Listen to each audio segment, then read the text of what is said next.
여러분, 퇴근하고 집에 왔는데 강아지가 꼬리 흔들며 미친 듯이 달려온 적 있으시죠? 그 순간 어떤 생각 드셨어요? 아, 나를 종일 기다렸구나. 나만 보면 이렇게 좋아하는구나. 솔직히 하루 종일 시달리다 집에 왔는데 이렇게 반겨주면 눈물 날 것 같잖아요. 근데요, 이 감동적인 장면에 좀 불편한 질문 하나 던져보겠습니다. 만약 그게 그리움이 아니라 여러분 몸에서 나는 냄새에 반응한 거라면요? 강아지 뇌에서 냄새를 처리하는 영역이 우리보다 40배나 큽니다. 쉽게 말해서 우리가 눈으로 보는 세상을 코로 읽고 있는 거예요. 이걸 사람한테 대입하면 회사에서 보고서를 눈 감고 냄새로만 파악하라는 거랑 똑같습니다. 완전히 다른 세계를 사는 존재한테 우리 감정을 그대로 입혔을 때 어떤 오해가 생기는지 오늘 하나씩 같이 풀어보도록 하겠습니다. 한번 떠올려 보세요.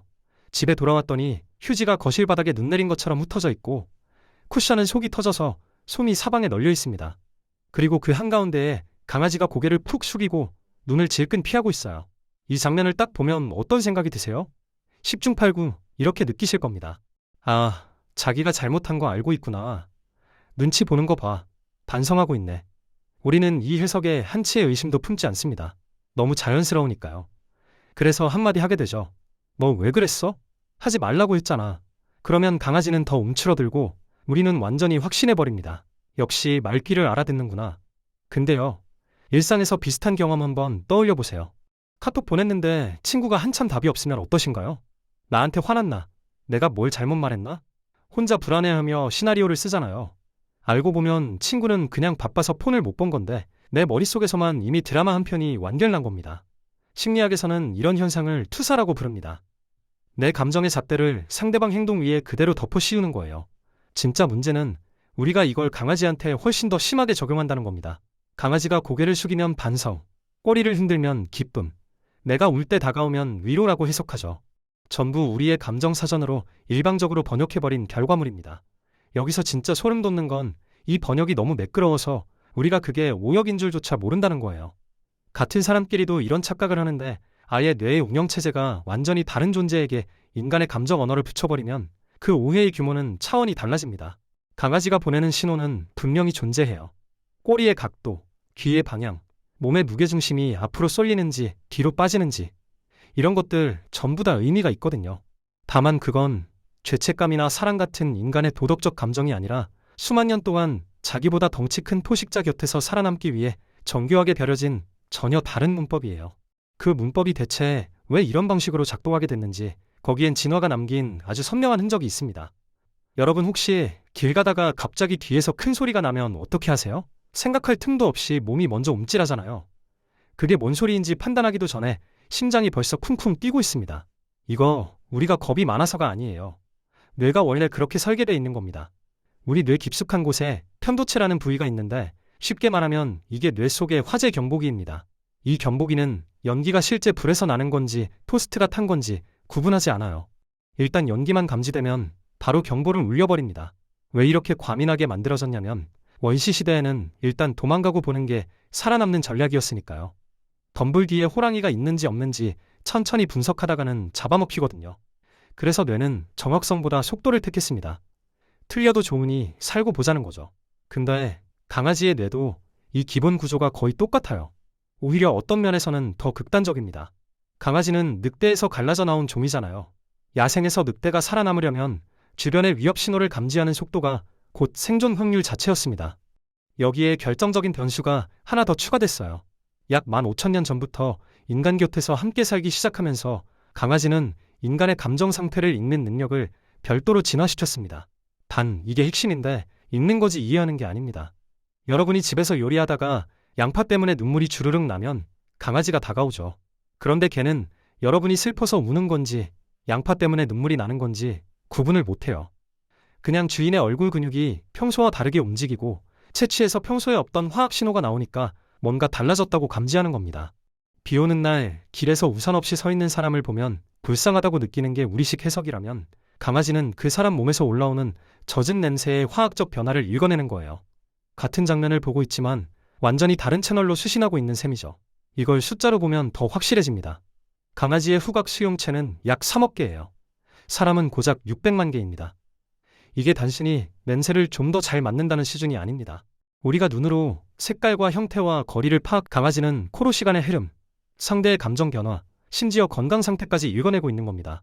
완전히 다른 운영체제예요. 그래서 강아지의 행동을 우리의 감정 언어로 번역하는 건 윈도우용 프로그램을 맥에서 억지로 돌리는 거랑 비슷합니다. 겉으로는 뭔가 작동하는 것 같은데 내부에서는 끊임없이 충돌이 일어나고 있는 거죠. 이 충돌이 실제로 어떤 구체적인 오류를 만들어내는지 아주 유명한 심리학 실험 하나가 그걸 정확하게 증명해줍니다. 컬럼비아 대학교의 심리학자 알렉산드라 호로위츠 박사가 정말 기가 막힌 실험을 했습니다. 우리가 그토록 확신하는 강아지의 그 반성 표정, 과연 그게 진짜 죄책감에서 나오는 건지를 실험으로 직접 증명해 본 거예요. 실험 설계는 이랬습니다. 강아지들을 두 그룹으로 나눴어요. A그룹 강아지들은 실제로 보호자 몰래 간식을 먹는 확실하게 사고를 쳤습니다. B그룹 강아지들은 아무 잘못도 안 했어요. 아주 모범적이었죠. 그리고 나서 보호자한테 방에 돌아오게 한 다음 두 그룹 모두에게 똑같이 화난 목소리와 표정으로 꾸짖게 했습니다. 진짜 사고친 애들한테도 화를 내고 아무것도 안 한 애들한테도 똑같은 강도로 화를 냈어요. 결과가 어땠을까요? 여러분이 예상하는 것과 정반대였습니다. 진짜 잘못한 A그룹, 억울하게 혼난 B그룹 둘 다 한치의 차이 없이 똑같은 불쌍한 표정을 지었어요. 눈을 내리깔고 꼬리를 다리 사이로 말아 집어넣고 몸을 한껏 낮추고요. 심지어 아무 잘못도 없이 억울하게 혼난 B그룹 강아지들이 그 표정 연기를 오히려 더 과장되게 했습니다. 이게 무슨 뜻인지 감이 오시나요? 강아지의 그 표정은 내가 잘못했다는 도덕적 자기반성이 아니라 지금 이 사람이 화가 나 있으니까 공격당하지 않으려면 최대한 작아져야 한다는 생존 반응이었다고 합니다. 동물 행동학에서는 이걸 항복 시그널이라고 불러요. 늑대 무리에서 서열이 낮은 개체가 우두머리 앞에서 배를 보이고 고개를 숙이는 행동 있잖아요. 그거랑 정확히 같은 진화적 뿌리를 가진 행동입니다. 이걸 우리 일상으로 한번 가져와 볼까요? 여러분, 혹시 어렸을 때 부모님한테 혼나면 일단 고개부터 숙이고 죄송합니다 했던 적 있으세요? 뭘 잘못했는지 솔직히 정확하게는 모르겠는데 일단 눈앞의 분위기가 무서우니까 반사적으로 죄송하다고 했던 그 순간 말이에요. 강아지가 하고 있는 행동이 딱 그 상태입니다. 결정적인 차이가 있다면 우리는 나중에라도 뭘 잘못했는지 스스로 이해할 수 있지만 강아지에게는 그런 나중이라는 게 영영 오지 않는다는 거예요. 강아지의 뇌에는 과거의 행동과 현재의 결과를 논리적으로 연결하는 시간적 인과관계 회로 자체가 존재하지 않습니다. 3시간 전에 휴지를 물어뜯은 사건과 지금 눈앞에서 주인이 화를 내는 사건이 강아지 머릿속에서는 아무런 연결고리 없이 따로 떨어져 있어요. 그냥 이 순간 내 앞에 있는 커다란 존재가 위협적인 에너지를 뿜고 있다. 강아지가 인식하는 건 오직 그것뿐입니다. 그러니까 우리가 너 아까 왜 그랬어? 하면서 차근차근 논리적으로 따지고 훈계하는 그 시간 동안 강아지의 뇌 안에서는 전혀 다른 종류의 폭풍이 몰아치고 있는 겁니다. 자, 생각해보세요. 요즘 우리가 강아지랑 어떤 방식으로 살고 있는지를요. SNS를 열면 강아지한테 생일 파티를 해주고 케이크 앞에 앉혀놓고 생일 축하 노래를 불러주는 영상이 넘쳐나잖아요. 강아지 전용 옷장이 있는 집도 있고 크리스마스에 산타 모자를 씌워서 가족 사진을 찍기도 하죠. 여러분도 한 번쯤은 강아지한테 오늘 엄마가 미안해, 혼자 두고 가서 많이 속상했지 하고 말해본 적 있을 거예요. 이런 행동들이 나쁘다는 얘기가 절대 아닙니다. 전부 다 사랑에서 나온 거니까요. 근데 문제는 이 사랑의 표현 방식이 철저하게 인간의 운영체제를 기준으로 짜여 있다는 겁니다. 강아지한테 생일이라는 개념이 존재할까요? 케이크 위에 꽂힌 촛불이 뭔가를 의미한다고 느낄까요? 강아지의 뇌에는 기념일이라는 시간적 개념 자체가 없습니다. 걔한테 그 순간은 그냥 평소와 다른 자극적인 냄새가 나는 음식이 눈앞에 놓였고 주변 사람들이 평소보다 높은 톤의 소리를 내고 있는 낯선 상황이에요. 우리가 감동에 젖어 있는 동안 강아지는 그냥 후각 데이터와 청각 데이터를 바쁘게 처리하고 있을 뿐입니다. 더 심각한 충돌은 일상적인 훈육 장면에서 벌어집니다. 여러분, 집에 손님이 왔는데 강아지가 너무 흥분해서 소파 위를 미친 듯이 뛰어다닌다고 해보세요. 우리는 이렇게 말하죠. 안 돼, 내려와. 손님한테 실례잖아. 이 짧은 문장 하나 안에 사회적 예의, 타인에 대한 배려, 지금 이 행동이 왜 부적절한지에 대한 논리적 판단이 전부 들어가 있잖아요. 근데 강아지 뇌에 이 중에서 단 하나라도 처리할 수 있는 영역이 있을까요? 없습니다. 강아지가 인식하는 건 딱 2가지예요. 주인의 목소리 톤이 평소보다 낮고 날카로워졌다는 것, 그리고 주인의 몸에서 평소와 다른 긴장의 냄새가 올라오고 있다는 것. 여기까지가 전부입니다. 손님이 불편해한다는 사회적 맥락은 강아지의 세계에 아예 존재하지 않는 차원의 정보예요. 산책할 때도 똑같은 충돌이 벌어집니다. 강아지가 전봇대마다 딱 멈춰서서 한참 냄새를 맡으면 우리는 속이 답답하잖아요. 빨리 가자. 도대체 뭘 그렇게 맡고 있어? 근데 강아지한테 전봇대 냄새 맡기는 우리가 카페에 앉아서 핸드폰으로 오늘의 뉴스를 훑어보는 것과 같은 행위입니다. 이 자리를 지나간 다른 개가 언제 왔었는지, 건강 상태가 어떤지, 암컷인지 수컷인지, 이런 핵심 정보가 냄새 한 방울에 전부 압축돼 있거든요. 그걸 빨리 가자고 목줄을 확 잡아당기는 건 여러분이 중요한 기사를 읽고 있는데 누군가 갑자기 핸드폰을 손에서 팍 빼앗아 가는 거랑 본질적으로 다를 바가 없어요. 이런 종류의 인지적 충돌이 매일매일 조금씩 쌓이면 강아지한테는 구체적으로 어떤 대가가 돌아올까요? 여러분 혹시 이런 경험 있으세요? 매일 아침 출근하기 전에 강아지가 현관문 앞을 서성이면서 낑낑거리는 거요. 아, 또 혼자 두고 가야 하는구나. 미안해하면서 문을 닫고 나가잖아요. 그런데 집에 카메라를 설치해 보신 분들은 아실 거예요. 보호자가 나간 직후 강아지가 어떤 상태에 빠지는지를요. 문을 긁고, 짖고, 같은 자리를 빙빙 돌고, 심한 경우에는 자기 앞발을 물어뜯기까지 합니다. 이게 단순히 외로워서 그런 게 아니에요. 수의 행동학에서는 이 상태를 분리불안이라고 진단합니다. 그리고 이 분리불안의 상당 부분은 사실 우리가 의도치 않게 직접 만들어낸 겁니다. 어떻게 그런 일이 벌어지냐고요? 우리가 매일 아침 출근 전에 하는 행동들을 한번 떠올려 보세요. 가방을 들고, 신발을 신고, 열쇠를 집어들죠. 이 일련의 동작들이 강아지한테는 곧 보호자가 사라진다는 예고 신호로 학습됩니다. 여기까지는 자연스러운 조건 반사예요. 근데 진짜 문제는 그 다음에 생깁니다. 미안한 마음에 나가기 직전에 강아지를 끌어안고 괜찮아, 금방 올게 하면서 한참을 달래잖아요. 이게 강아지한테는 오히려 독이 됩니다. 주인의 채취가 갑자기 강하게 밀려왔다가 문이 닫히는 순간 확 사라지면 후각적으로 엄청난 낙차가 생기거든요. 좋아하는 향수를 코앞에서 한껏 맡았다가 갑자기 빼앗기는 것과 비슷한 감각적 충격이에요. 이 패턴이 매일 반복되면 강아지의 스트레스 호르몬인 코르티솔 수치가 만성적으로 높은 상태에 고정돼 버립니다. 스웨덴 리스핑 대학교 연구팀이 아주 흥미로운 사실을 하나 발견했는데요. 보호자의 코르티솔 수치가 높은 집의 강아지도 코르티솔이 함께 높았습니다. 스트레스가 냄새를 통해 말 그대로 종을 넘어서 전염되고 있었던 거예요.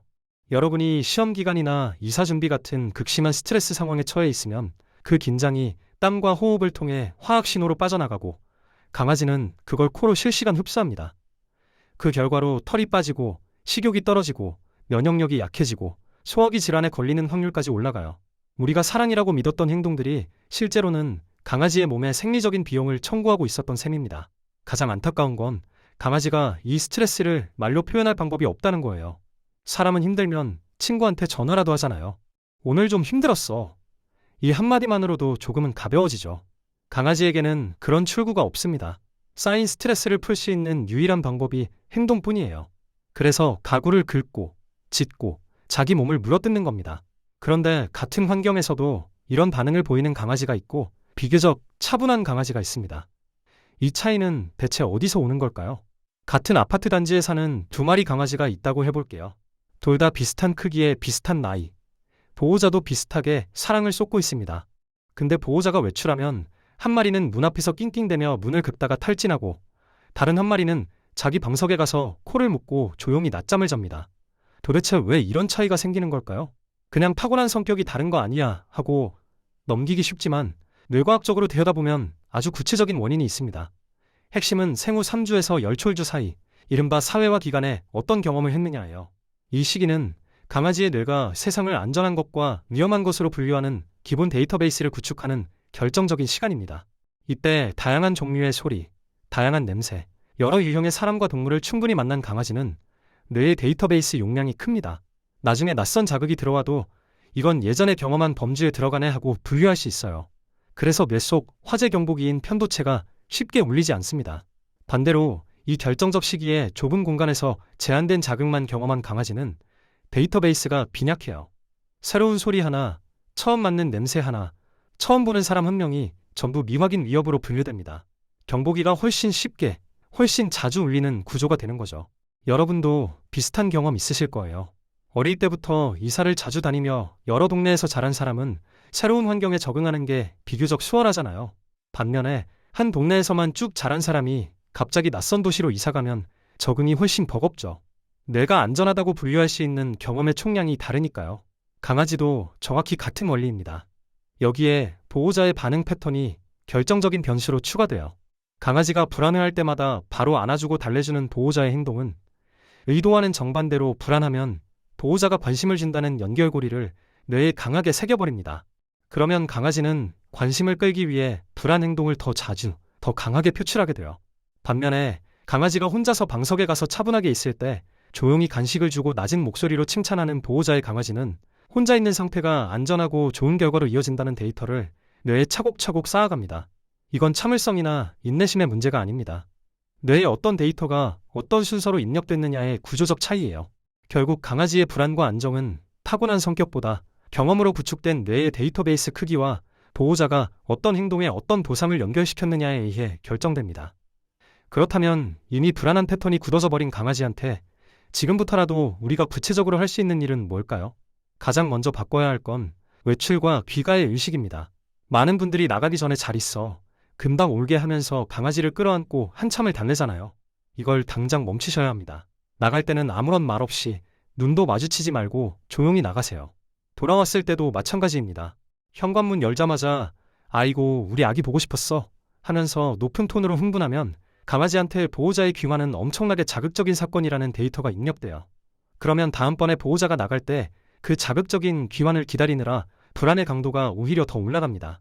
돌아왔을 때 강아지가 흥분해서 뛰어오더라도 일단 무시하고 가방을 내려놓고 신발을 정리하고 옷을 갈아입으세요.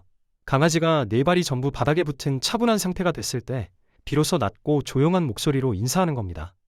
이게 즉각적으로 효과가 나타나는 첫 번째 전환 기술이에요. 두 번째는 산책 방식의 전환입니다. 앞에서 말씀드렸듯이 강아지한테 냄새 맡기는 뉴스를 읽는 행위예요. 산책할 때 목적지까지 빠르게 걷는 이동 구간과 강아지가 자유롭게 마음껏 냄새를 맡도록 놔두는 탐색 구간을 의식적으로 나눠보세요. 냄새를 충분히 맡은 강아지는 후각 피질이 적절하게 자극돼서 집에 돌아온 뒤에 훨씬 안정적인 상태를 보입니다. 여러분이 좋아하는 드라마를 한 편 실컷 보고 나면 마음이 좀 편해지는 것과 비슷한 원리예요. 뇌가 적절한 자극을 충분히 받아야 오히려 안정되는 거거든요. 세 번째는 훈육의 타이밍입니다. 강아지가 휴지를 물어뜯은 걸 2시간 뒤에 발견하고 나서 혼내봤자 아무 소용이 없습니다. 앞서 말씀드렸듯이 강아지의 뇌에는 과거의 행동과 현재의 결과를 연결하는 인과관계 회로가 없으니까요. 훈육이 효과를 가지려면 문제 행동이 일어나는 바로 그 순간 1, 2초 이내에 즉각 반응해야 합니다. 이게 안 되는 상황이라면 아예 하지 않는 게 훨씬 낫습니다. 늦은 훈육은 교정이 아니라 의미 없는 공포만 심어주는 거니까요. 마지막으로 장기적인 체질 개선 방법이 있습니다. 강아지가 불안해하지 않고 혼자 잘 있는 순간을 의식적으로 포착해서 보상을 주는 거예요. 방석에 가서 조용히 엎드려 있을 때 간식을 슬쩍 놓아주고 혼자서 장난감을 가지고 놀 때 차분한 톤으로 칭찬하는 겁니다. 이걸 꾸준히 반복하면 강아지의 뇌에 혼자 있는 상태가 좋은 결과로 이어진다는 새로운 데이터가 축적되기 시작해요. 뇌의 신경 경로는 반복에 의해 강화됩니다. 매일 같은 길로 걸으면 그 길이 점점 넓어지듯이 안정적인 행동에 대한 보상이 쌓이면 그 신경 회로가 점점 굵어지는 거예요. 시간은 걸리지만 이게 뇌의 대선을 실질적으로 바꾸는 유일한 방법입니다. 오늘 이야기를 한 문장으로 정리하면 이겁니다. 강아지를 사랑하는 가장 정확한 방법은 그들이 사람이 아니라는 사실을 온전히 받아들이는 데서 시작된다는 것. 이건 냉정한 말이 아닙니다. 오히려 가장 따뜻한 출발점이에요. 우리는 강아지가 반성한다고 믿었지만 그건 포식자의 분노를 잠재우기 위해 수만 년에 걸쳐 정교하게 진화된 항복 시그널이었고, 그리워서 현관 앞에서 기다린다고 믿었지만 그건 집안에 남아있는 채취의 농도 변화를 코로 정밀하게 감지한 화학적 타이밍이었고, 내가 울 때 다가와서 위로해준다고 믿었지만 그건 우리 몸에서 뿜어져 나온 코르티솔 냄새에 전염돼서 같이 패닉 상태에 빠진 생존 반응이었습니다. 이 사실들을 처음 접하면 좀 불편하게 느껴지실 수 있어요.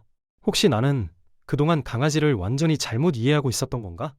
이런 자책이 슬그머니 가슴 한쪽에서 올라올 수도 있고요. 근데 여기서 딱 한 가지만 꼭 기억해 주셨으면 합니다. 우리가 강아지의 신호를 계속 오역해왔던 건 사랑이 부족해서가 아니라 사랑이 너무 컸기 때문이에요.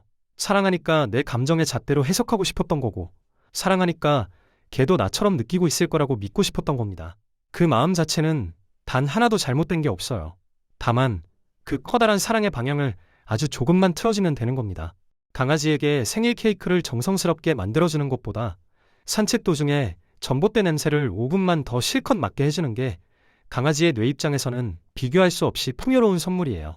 혼자 있을 때 불안해하는 강아지를 얼른 끌어안고 달래주는 것보다 혼자서 방석에 조용히 잘 있을 때 간식을 슬쩍 놓아주는 게 진짜 안정감을 만드는 방법입니다. 내가 울 때 다가오는 강아지를 보고 날 위로해주는구나 하고 감동받는 대신에, 아, 이 아이가 지금 내 스트레스 냄새에 노출돼서 같이 힘든 상태구나 하고 한 발짝 물러서서 객관적으로 읽어주는 것. 사람의 감정 언어를 일방적으로 쏟아붓는 대신에 강아지가 코와 몸과 자세로 보내고 있는 후각적 언어를 먼저 읽어주는 것.